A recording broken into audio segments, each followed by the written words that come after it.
Welcome to episode 43 of the Active Bariatric Nutrition Podcast. I'm your host, Kim Tirapelli, bariatric sports dietitian. Today, I wanted to dive into the different ways to go about developing a nutrition plan that will help you fuel your movement goals and which plan might be best for you.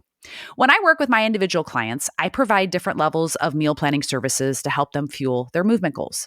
Everyone is going to be different on how specific they want to get in their meal planning and the level of guidance that they want or need. There are 3 different methods that I have used with my clients over the last several years. I've been a dietitian for almost 17 years now, and I have found that every person has a different comfort level or a different need in terms of how to understand developing a nutrition plan that works best for them. So I want to talk about these 3 different ways, the pros and cons of each, and hopefully help you to identify which one might be best for you. So the first is developing a specific meal plan. So this is basically where we create a meal plan that's going to meet your specific calorie, carbohydrate, protein, fat, and micronutrient goals. This is for someone that's very detail oriented. This also generally pairs well with someone that wants to log their intake and they really want to be able to understand what they are eating to meet specific macro and micronutrient goals. So again, this is really a tailored plan that's going to give you specific meals, breakfast, lunch, dinner, snacks, etc., to meet whatever these micro and macronutrient goals are. Generally speaking, these will be accompanied by recipes as well as a grocery list. So I have found that in this particular service that I provide to my clients, that this is really helpful usually in the very beginning. So again, for someone that's coming and they're like, hey, I had bariatric surgery. I'm, 1 year, 2 year, 5 year, whatever post-op that I am. I need to understand exactly how to eat to meet specific goals. A meal plan can be a really helpful tool, because it's providing you both a visual, but a very specific way to, what should I eat for breakfast? What should I have for lunch? What can I have for dinner? And it gives you the portion sizes, obviously the specific foods to meet those needs. Now, where I find that a meal plan can kind of outgrow its welcome, so to speak, is that, as we move on, and as you are able to, learn from this strategy and implement it, you might find that it's a pretty restrictive way to go about it. And as a dietitian, my honest thoughts on a meal plan is that they have a time and a place, but that they should be used kind of in a short-lived sort of situation, right? And so that they're not meant to be followed for life, because nobody's going to follow the 7 same days of eating, every day for life, right? There should, eating is about incorporating variety and balance and traditions and cultures. It's not just about meeting specific numbers. But again, the reason that this can be helpful for some is that it really just eliminates the confusion that can be out there with what am I supposed to eat, when, how much to meet specific, calorie goals or whatever to meet these goals that I have with my, my exercise or my movement. And so it can kind of eliminate that and relieve some, stress or tension when you don't really know what to do. Now, again, a con of this, I would say, would just be that a meal plan, it can be restrictive, especially if you're traveling or if you're eating out or the holiday season, right? And so the key with a meal plan is really understanding the principles that are going into it. So when you're working with someone like a registered dietitian who can help you to really be educated on what foods are going to meet specific carbohydrate, protein, fat goals, calorie goals, etc., that's going to be key so that you can take that meal plan and then say, okay, these are great ideas. Now, how can I go about creating meals and snacks, etc., that are going to meet these goals as I move forward? And then I would just say lastly, too, that as your training changes over the course of the year, that means the meal plan has to be adjusted as well. So remember, through that concept of nutrition periodization, your goals and your needs are going to change over the course of the year to mimic what you're doing for your movement. So that means that your meal plan also would need to change. So again, working with a dietitian, we can help you certainly to make these changes as you need to. And again, hopefully as you move forward, you can use it just as a tool to get that momentum going. And then again, be able to implement your own personal recipes and food preferences and things like that so that it's a more flexible plan. Now, another tool that I have used in terms of developing a nutrition program for someone is doing more of a macro based plan. So, a macronutrient plan means developing your eating patterns around meeting specific carbohydrate, protein, fat, and calorie goals. Now, there's a spectrum to that too, because I'll have some people that just want to have calories and protein goals, especially after bariatric surgery when, that protein is paramount again, as I mentioned. Some folks just want to continue focusing on just meeting their protein goals, and that's totally fine. Again, there's nuance, there's a spectrum as to what's going to work best for you. Now, in terms of a macro plan, what's important to know with this plan is that you would need to understand, the different foods that fall within a food group and their calorie, carb, protein amounts per serving.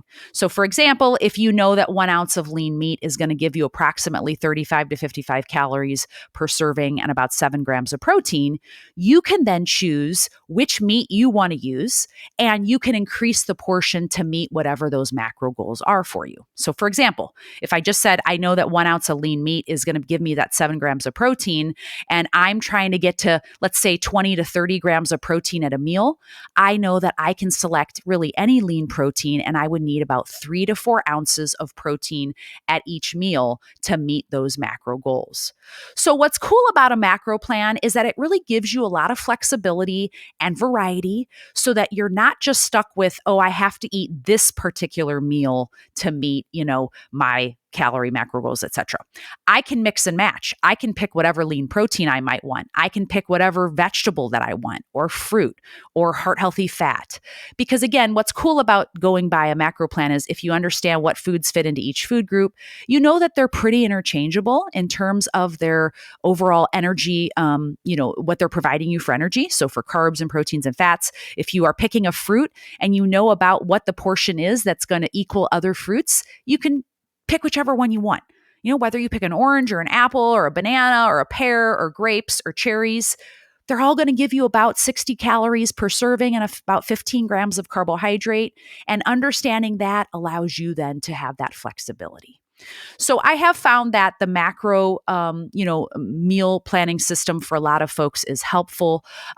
It's just really about understanding, the portions for each group so that you can make those changes on the fly.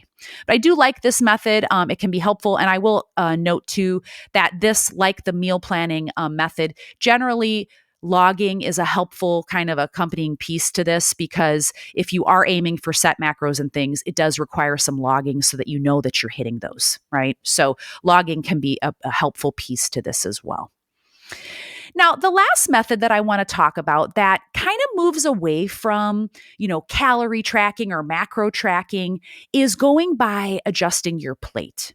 And so in active, bariatric individuals, you might have heard about performance plates, and seeing those online. If you ever search performance plates, there are lots of different, ways and kind of different distributions of athlete plates or performance plates that are out there. And so I'm going to kind of go through how I have tweaked this for active bariatric individuals and how you might look at this in balancing your plate as a way to focus on how I'm going to meet my needs in a day. Okay. So basically, balancing your plate is going to include particular food groups in particular proportions based on your activity level. So those proportions will change based on what you're doing day to day.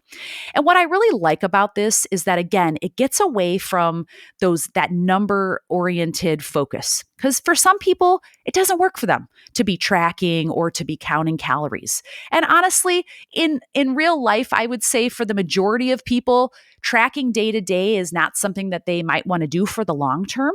My whole theory on tracking is, it's a good way to understand as a checkpoint what I'm consuming at a certain given time point, right? If you're just starting and you're like, hey, I want to hit X body composition goal, or I'm training for a marathon and I need to know how many carbs I'm eating to, fuel my workouts, then yeah, having those numbers and data is important, certainly. Or if you're wanting to change body comp and you're just not seeing those results that you want, understanding the numbers and having some targets to aim for can be helpful, certainly. But for life, hopefully, again, eating is something that we should be enjoying, and it's part of our every single day life. And so getting away from numbers can be helpful for a lot of folks. And so the plate method can certainly be a helpful visual tool in understanding how to incorporate different food groups to meet your goals. So I like to call these the active bariatric plates because these can be specific to active bariatric individuals, and it doesn't require, again, the tracking of calories or macros. And it's very flexible. It's very flexible, and you can use it anywhere at any time. Okay, so let's talk about this. So, for example, in this method, there are 3 different plates that can help you to guide, your overall intake day to day, and it's going to be based upon your activity level. Now, in the first plate, the easy training day plate, you will notice it mimics a pretty typical bariatric plate, right? So half the plate will be your lean protein, a quarter of the plate will be those whole grains or complex carbohydrate foods, and then a quarter of your plate will be the fruits and vegetables to provide color and fiber and micronutrients. That's a very typical standard plate that most surgical centers will teach to someone that's just had bariatric surgery. And again, in this plate, we always still focus on eating our protein food first, and then we move towards the other food groups, the fruits, the vegetables, the whole grains, to kind of balance that out. This is a typical day-to-day plate for a bariatric individual. Now, in terms of how do we tweak that for someone that's more active, an easy training day plate is going to mimic a typical bariatric plate because the need for carbohydrate is not high. So when we are moving our body in a low intensity, way, or for example, if the duration is at about 30 to 45 minutes in duration, a easy training day plate would be appropriate. Okay. So for movements such as walking, low intensity cycling, swimming, yoga, so lower intensity movements, lower in duration, this is the type of plate that would be very well balanced and would provide you with the nutrition that you need. Now, these are just plates for meals. Certainly, what I usually teach in terms of snacks is if you're going to incorporate a snack, you again want to still incorporate a protein source and then pair that with something with fiber or even a heart-healthy fat. So that would be an example of a snack plate, for example. Okay. But in a moderate training day plate, so as we increase our movement, so for example, if you're exercising or moving your body in a duration of about an hour or so, this is where we would adjust from the easy training day plate to the moderate training day plate. So what does that entail? This plate would be about 1/3 protein, 1/3 fruits and vegetables, and 1/3 whole grains. So if you look at this plate, and I know you're listening to this, you might not be watching this on YouTube, but if you are just thinking about this as you're listening, what is changing on this plate? Okay, from the easy training day plate, we are increasing the amount of carbohydrate. So I want to remind you, as I have talked about on so many previous episodes, remember guys, carbohydrate is the main energy source for your muscles at moderate to high intensity levels. So if you are increasing your intensity level, your frequency or duration of movement, especially if we're getting to about an hour or maybe a little bit more than that, this is where carbohydrates play a more important role. So this is where it would be more important then to start. We still eat our protein food first, but now we want to make sure that we have fruits, whole grains, some vegetables on the plate as well, so that we are getting in adequate carbohydrates at each meal. So typically in a plate like this, again, you're going to be increasing those foods that are providing us with that energy source of carbohydrates. Okay. And then the third training plate would be the high intensity training day plate. And in this plate, you will notice that half the plate now is incorporating more whole grains. A quarter of it will be your fruits and vegetables, and a quarter of it will be your lean protein. So we never get rid of our protein, right? Because we know that as a bariatric active individual, protein is still important, right? We still have to meet our protein goals, especially if you're wanting to increase your lean muscle mass.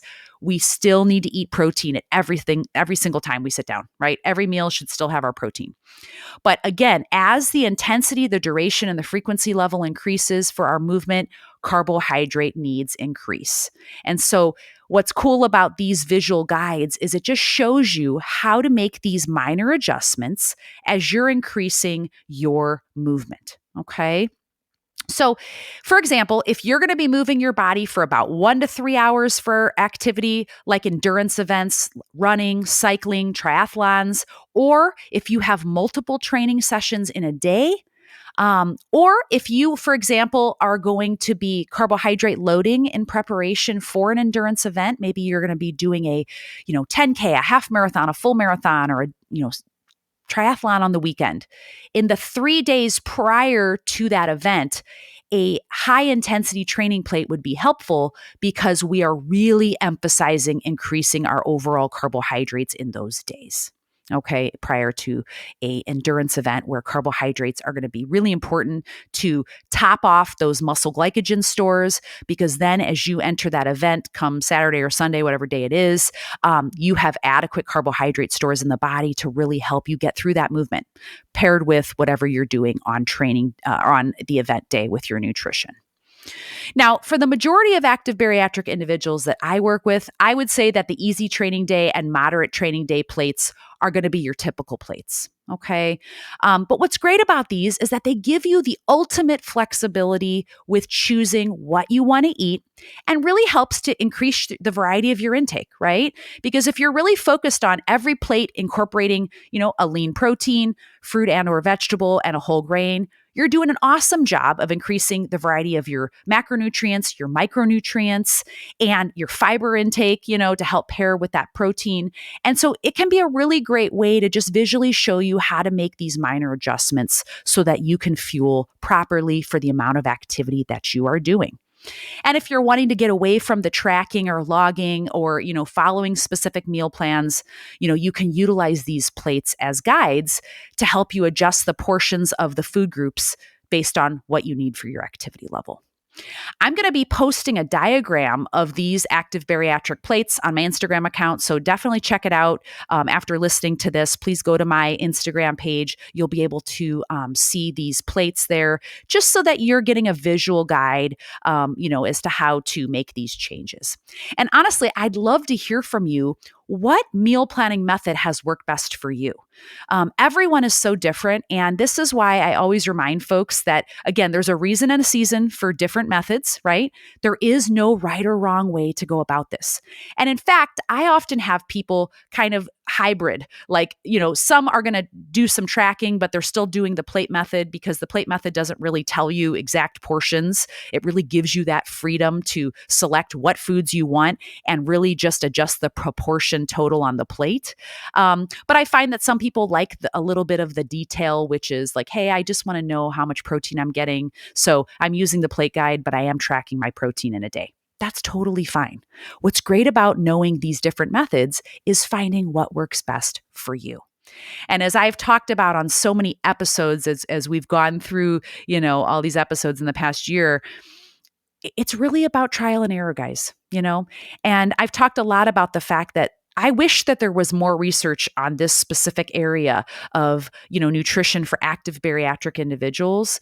But until that time comes, we have to really go through a lot of trial and error to find what works best for you. What's your comfort level? What's your, understanding level in terms of nutrition? Do you need more education on that? Do you need someone to help support you and provide you with accountability? It's just about finding what you need. So I just want to encourage you, finding a plan that can work best for you is what's most important. Certainly, if you're feeling lost or confused and you're like, oh my gosh, like I have no idea which of these methods would work best for me, can you help? Please reach out, guys. Send me a DM. You can always message me on Instagram. You can go to my website. You can schedule a discovery call if you want to, and we can just kind of talk through, what are some of the options out there? What do you think would be most helpful? Do you need someone to provide you with some real accountability and one-to-one help? I'd be happy to be that person, certainly. So please don't ever hesitate to reach out and message me, or feel free to schedule a discovery call. Just go to my website, which is activebariatricnutrition.com/discovery. And then we can chat more about your individual goals. So I hope that you found today's episode helpful. It's kind of a shorty episode, but I just wanted to kind of talk about this because I do get a lot of questions on, what's the best way to go about this? And again, I always just come back to what's going to work best for you. And we have to find that plan and, method that's going to be the best way that you can implement, but also stick to, right? And really get that momentum going so that we're fueling your movement goals that are going to be individualized to you. So, as a reminder, you can always watch the full episodes of this video of my podcast on my YouTube channel, which is the Active Bariatric Nutrition channel. So, go give it a like and a follow. And if you wouldn't mind just sharing this podcast maybe with one person who you think would find this information helpful, I'd be so grateful for that. You can also follow me on my social media, which is Instagram. I'm at Active Bariatric. I have a private Facebook community that you are welcome to join. Just go on Facebook and search the Active Bariatric Nutrition Community and join our growing community where we have daily discussions about what are our needs for fueling all these exciting movement goals. So go check that out. And you can also follow me on my TikTok channel where I'm posting a lot of, videos and hopefully some entertaining, videos there, I guess I should say. So thanks again for being here today. As always, I so appreciate you taking the time out of your day to tune in. I hope this information is helpful for you. Shoot me a message if you ever have any, ideas for future topics that you'd like to hear. I would love to hear from you. And also any feedback on the episodes or questions that kind of come up. If you listen to this and you're like, geez, what did she mean by that? Don't ever hesitate to reach out and send me a message. Okay. Happy to answer those. So I guess we will do this again next week and I will see you then. Take care, everybody.